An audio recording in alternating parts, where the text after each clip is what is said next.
So this is a quick tutorial on how to complete a monthly compliance report. This is a new report that will come into place very soon, and it will be sent to the managers once a month, either at the end or at the beginning of the month. And just to have a quick view of all the compliance and making sure that everything is up to date as it should, which is what I used to do routinely. Now, it's going to be very simple. It's a Google Forms, and all you need to do is open it on your email or on your computer on another tab, and then complete it. Now, you can complete it partly, I believe, and then re-access it to finish it, but it would be good if you took just, I would say, now when I did it and everything was nice and completed, it takes as little as 15-20 minutes. Of course, if you need to chase information, download things, and etc., it can take up to an hour. I would dedicate 1 hour every month, possibly the date comes in or just shortly thereafter, to complete the report. It's not very much, and I will tell you how to go and fish and find all the information that it requires of you. Now let's start email. Just click on the email so it's recorded as you answering. Name of the venue, let's imagine we're doing the kitchen today. And we start with the questions. Are all property certificates on Alert 65 up to date? So what we do, we go on to Alert 65, log in, and we're going to go and open the property certificate tab. Just let it load and think about it for a minute. Go on to property inspections and maintenance over here, and then we just scroll down. Yours will be vertical instead of horizontal, but it works the same way, as you hopefully you're familiar with by now.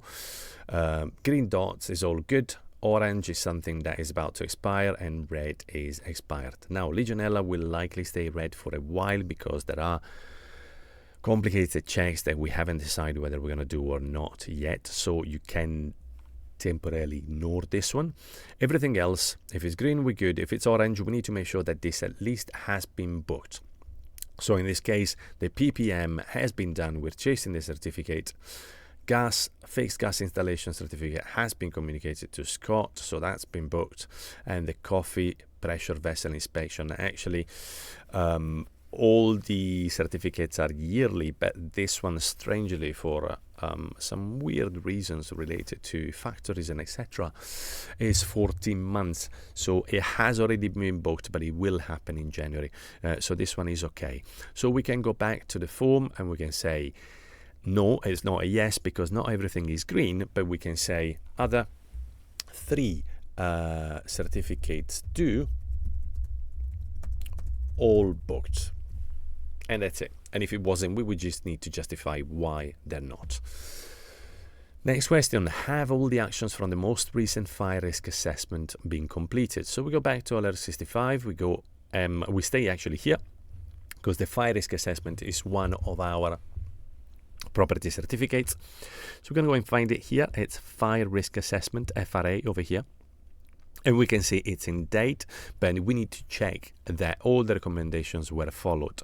Now, at the moment, what we have here is an old fire risk assessment that has been reviewed every year by myself, because especially at the Scala Scully and at the kitchen, there was no need to renew it professionally because the conditions were exactly the same, the controls and the premises and everything was the same. We did it at the Bonnie Badger now in 2025, and that needs to be addressed and still needs to be completed. But for the kitchen, everything is done, and it was reviewed on the 26th of May 2025. All we need to go and check if it's these actions over here were completed. And these were all actioned by me, all put in place. So we are confident that the latest fire risk assessment was all actioned.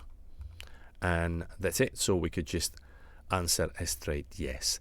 Just as a quick note, if you needed to review your risk assessment yourself, hopefully in conjunction with either, I don't know, somebody else that knows a little bit about health and safety, all you can do, you can go on View Archived and then download the original one from 2022.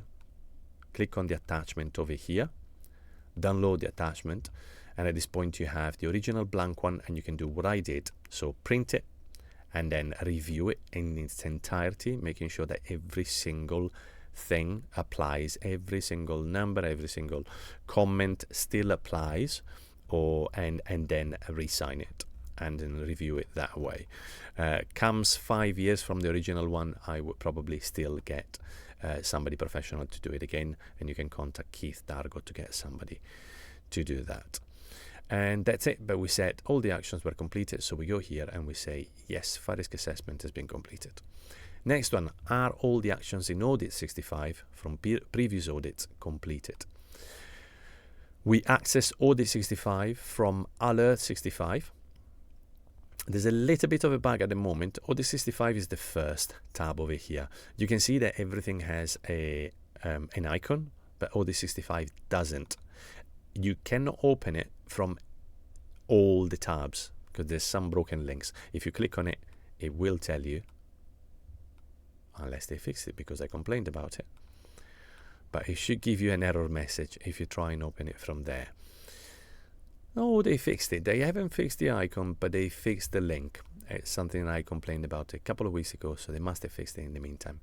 If it didn't open for any reason, just go onto the Alert 65 homepage by clicking here on the Alert 65 logo, and it definitely opens once it has the icon on the side. So you just click again on Audit 65 and it will open.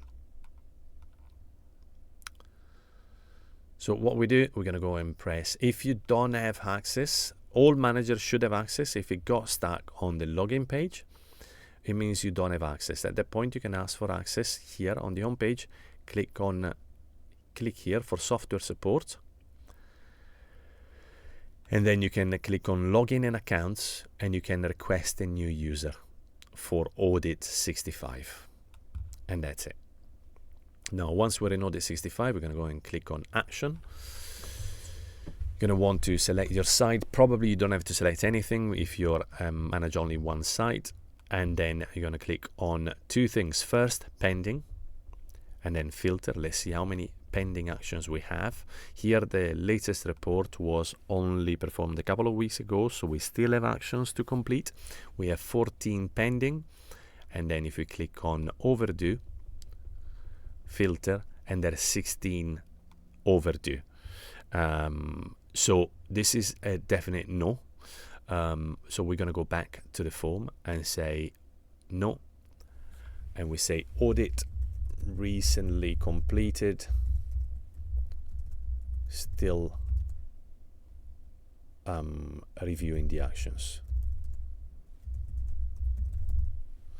And you can say something like that. Or if there were only, often there are only maybe 1 or 2 or 3 that you cannot complete because you're still asking for authorization for the expense to Peter or to Ron and etc. And then you can make the same identical comment. You can say 3 actions outstanding, waiting for authorization, and so forth and so on. So that's pretty straightforward. Next two actually. Have temperature checks been satisfactory for the last month? And has checklist completion been satisfactory for the last month? Now, this is a little bit complicated because you don't have an overview of the entire month. You have your daily report and you have your weekly report. So you could make an average mentally, but it would be quite complicated because you need to go into your weekly report, check the report, you have the completion for the overall completion, but then to separate the checklist and the temperatures is difficult because they're all divided into daily, weekly, and then all different temperature checks. So I've created a little spreadsheet to help you with that. At the moment, it's located on a head office drive, and then we'll probably put it on the operations Google Drive or send them individually. But it should be this file over here. At the moment, it's called Check65 Compliance Template. If you access it from the Google Drive, please never work on it. That's why I've called it template. It should stay untouched. Just make a copy and download it on your desktop or on your drive and then work on that one. So we always have a safe copy. All we're going to do, we're going to open that one. And that has two sides. The result, which you cannot interact with. It's already all filled with formulas and etc. And then you have the export, which is a blank page. So what we're going to do, we're going to go to Audit 65 over here. Sorry, mistake, not Audit 65. That can be closed now. Alert 65. Click on Checklist here on the left.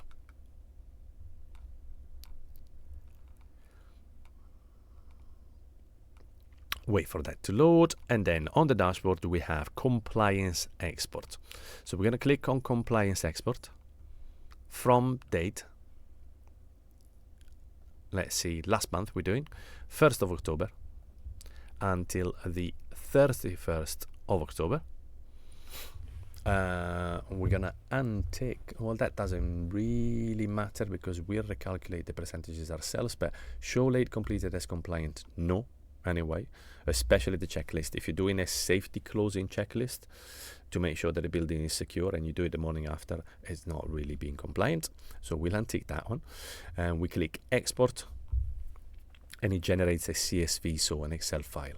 All you do, click on this one, or you find it in your downloads folder, open the export, and now technically you should have only one line related to your individual site. So let's pretend I received only one line. I delete this one and I delete this one. All we're going to do, we're going to select everything including the first line. So starting from A1, drag and select all of this. Then we press Control C for copy, or right click and copy, but Control C is a lot quicker. We go on to our other Excel spreadsheet, so this one.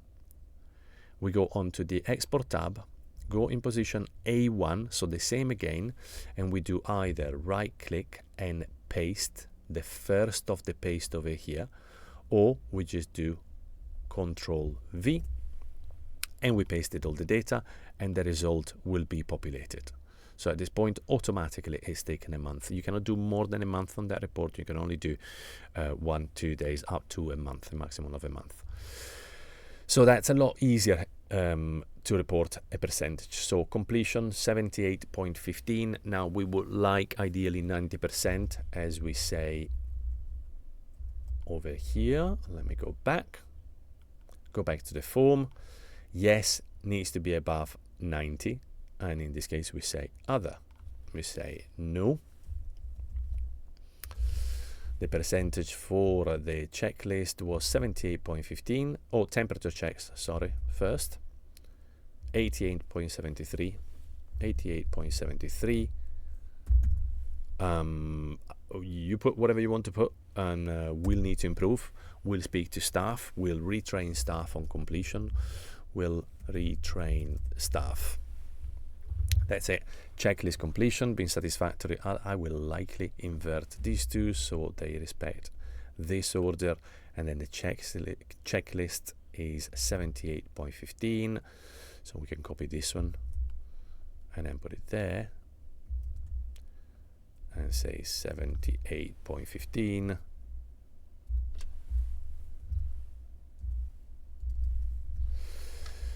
We retrain staff, whatever.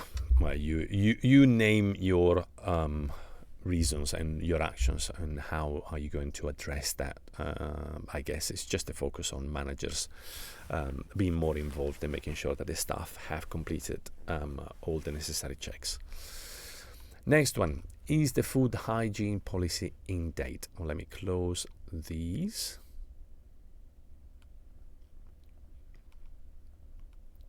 Don't save. This one definitely don't save. And that's it. Now, is the food hygiene policy in date? So we're going to go back to Alert 65. On the left hand side, safety policies.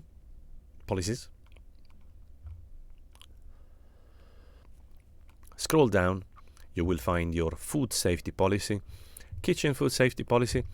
Originally, it was issued on the 13th of December 2022, and it has been reviewed on the 17th of February 2025. So next review date, 17th of February. So this is current and relevant. If it's coming to the expiry date, you're going to have to then do an internal review. The internal review should be done by Chef Jack, the head chef on site. Would be nice to involve the front of house manager as well, just to see everybody is aware of all the processes. But if you need to review it, you can do it as well together with Catherine Hall, maybe asking recommendation. But as long as the procedures have not been changed, they can be reviewed internally. Just do not make any changes to the policy without consulting either Catherine Hall or Food Alert. I can already review and confirm that all the same procedures are still in place. And that's it. So that is in date. Yes. Then is the generic HACCP in date. Again, back to alert 65. Generic HACCP is here. We click on HACCP. And this will be the generic one. You have also the specialized over here, but the generic one is over here. So we click on the generic. This one doesn't show you the last review like it did for the policy. You just need to click on options and click on HACCP reviews internal, and then you will see the latest review. We didn't know we had to do it. We just discovered recently, so this is the only one you see. Otherwise you'll see all the previous ones. So it was reviewed just now, literally at the end of last month, so this is still valid. Okay, so we're good. That's been reviewed. We can tick yes. Specialized HACCPs present for all high risk menu items or processes. So go back to alert 65. Now in the HACCP tab we click specialized HACCPs, and we need to review that everything that is here covers what we're doing. So ice cream, pickling, curing fish, acrylamide in fried potatoes, acrylamide fried potatoes for this kind of scali. You should be able to see only yours. Scallops, ceviche, live shellfish, and so forth and so on. So make sure, in conjunction, you need to check this with the head chef, that there's no things that deviate, processes that deviate from this. For example, at the moment, we don't have a sous vide cooking of meat because we don't do risky ones. We braise sometimes, so we cook above 75 degrees, but if it was a cooking at, let's say, 55 degrees, 60 degrees, that would require a specialized HACCP. So make sure that you don't have items on the menus that have particular processes that would require a specialized HACCP. If you ever need to ask the question, you can ask the question to Catherine Hall and say, send her a menu, and she comes every 3 months, so every 3 months it would be a good habit to double check with her that there's nothing on the menu that would require a specialized HACCP. So we'll click yes, as we have everything at the moment that we need. Next one, have all the specialized HACCPs being signed by the relevant chefs. The relevant chefs, we mean the line chefs. So if you go on the specialized HACCPs again, these have been printed and they are contained, as you all know, in your red HACCP folders. Behind each one of these, there's a signing sheet, and people need to sign that they have been trained. Please just don't get people to sign them. Make sure that they understand the vital points of these policies. If you export it to PDF, and you can see in your printed ones, we'll do portrait, select site, we'll select it for the kitchen as we said, export. When training people, please make sure that they at least are familiar with the critical control points. Quite easy to identify on the HACCP. The critical control points are always in capital letters, I believe. No, some are different. No, wait, see, let's see. No, okay, some are written. Some of these documents are all written like this one. Some have tables like this one. Okay, but just make sure that people are familiar with the critical control points and what we do to avoid issues. So fish frozen on site for either minus 20 degrees for not less than 24 hours or minus 35 for not less than 15 hours. So if you want to make a fish tartare, and you receive fresh fish, you need to freeze it for at least 24 hours at -20.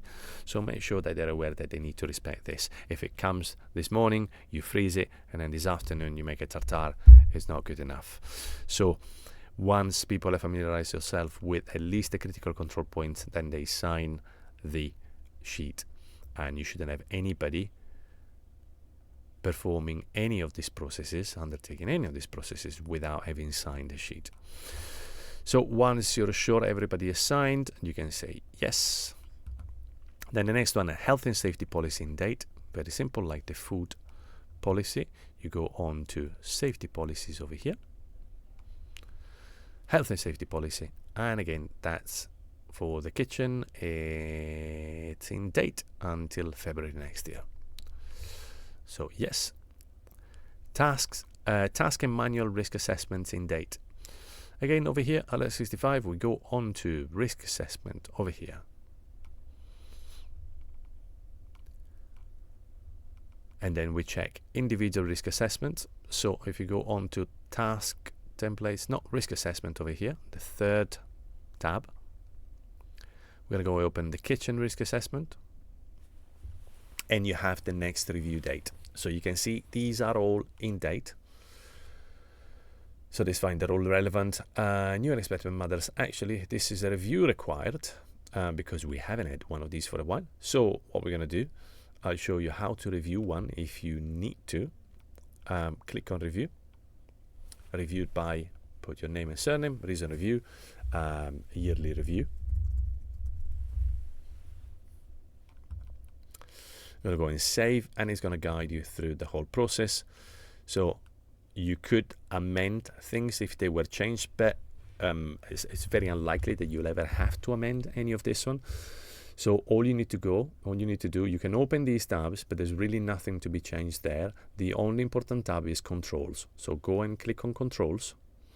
And when it's time to review, you're going to have to just go through these and make sure that these systems and steps are still in place. So the new and expectant mothers are permitted to have longer breaks. Yeah, that's in place, or not available in some cases.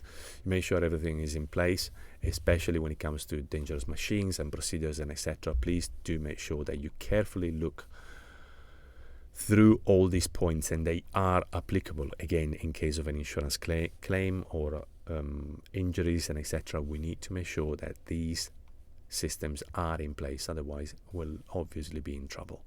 Then once you've reviewed everything and you're happy with everything, put your position. If you're doing it with another person, which would be ideal, most of the risk assessments involve both the head chef and the front of house. Both should be aware of all the processes.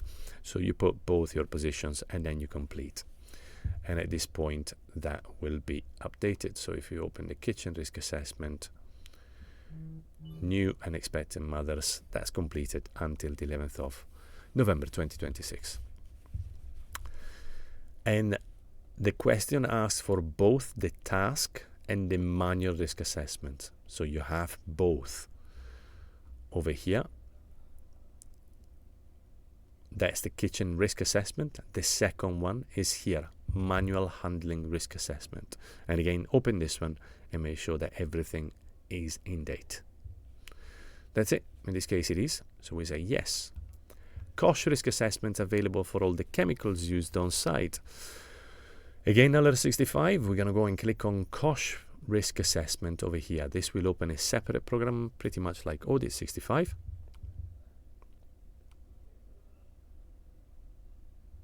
Let it load. And then all we need to do is to check that we have a risk assessment for every single chemical product on site. So do a quick tour of your site. Maybe take your phone and take pictures of all the chemicals you come across, all the chemical bottles you see. And then let this load. There we go. And once it's loaded, you can see here all of the products we have in the company at the moment. I don't know if you'll be able to see just the ones from your site. Probably yes. But just simply go through these and make sure that whatever product you found on site is listed over here. You can also check that the risk assessments relevant, you can click on the PDF over here, download it, and then you see exactly what products we're talking about and whether it needs any PPE or not. And then there's a little questionnaire. If you have a product that is not there, you can potentially create a risk assessment for that one. All you need, though, is the safety data sheet. So if you go here on the attachment, you'll see there's a PDF, and we cannot use any chemicals on site that do not have a safety data sheet. If somebody drinks it, sniffs it, burns themselves with it, and etc., we need to have the safety data sheet, because when we send somebody to the hospital with a chemical burn or chemical ingestion or anything, we need to give them the safety data sheet so that they know how to treat the injury. Otherwise, they might not be able to treat it, or they can only make it worse if they don't know what chemical it is, and then obviously we're liable for any damage. So it's very, very, very important to always have a safety data sheet for any products we have. At the moment we have them all, so we're going to go here and we're going to go yes. Last one, licensing documents up to date. So you should be familiar with these, but premises license, so in your licensing folder you should have the full copy. That's quite a few pages, the entire license, including the operating plan, which is the one that states the hours between which we operate, the hours of on sale, off sale, and the layout plan, which is actually a planimetry of the restaurant indicating in which areas we are allowed to sell alcohol. Make sure that everything is up to date, and especially that it's a current one with the current premises manager. So make sure that's the current one rather than a previous one, because obviously every time we change managers we need a new premises license. So we say yes, that's available. Together with it, of course, you need the copy of the personal license of the current premises manager within date. That lasts 3 years. Then we have children and young person access notice. This should be on your entrance doors. It's a little frame with the section 3, the notice highlighting what are the conditions for children and young person to be allowed on the premises. Certain premises do not allow anybody below 18. Our premises allow them accompanied by adults. And that's yes. Section 110, sale of alcohol to underage, displayed at the point of sale. So this one, again, it's another frame, and it needs to be on the wall at the point of sale. So normally at the bar, and it states that we cannot sell any alcohol to anybody below 18 and the conditions for sale. Challenge 25, again, a notice displaying at the point of sale, the little thing saying that we do perform Challenge 25 as per Scotland's rules. Summary premises license, it's a summary of the full license, which, as we said, is many pages. There is a one-page summary, and this one needs to be, again, framed and displayed at the point of sale. They need to be visible. I know we don't like visible things, but these need to be visible. Written declaration, this is one sheet that is available in the Google Drive, and possibly might be on Simply by now, but it is the records of training. Is not enough, as you all should be aware. It's not enough for people to do the licensing training modules. As soon as they finish that, before they're authorized to sell alcohol, they need to sign this one. So there's 3 different parts. One is that they understand the age verification policy. One is the minimum pricing, and one is the written authorization. So the premises manager authorizes formally that employee to sell alcohol even in their absence.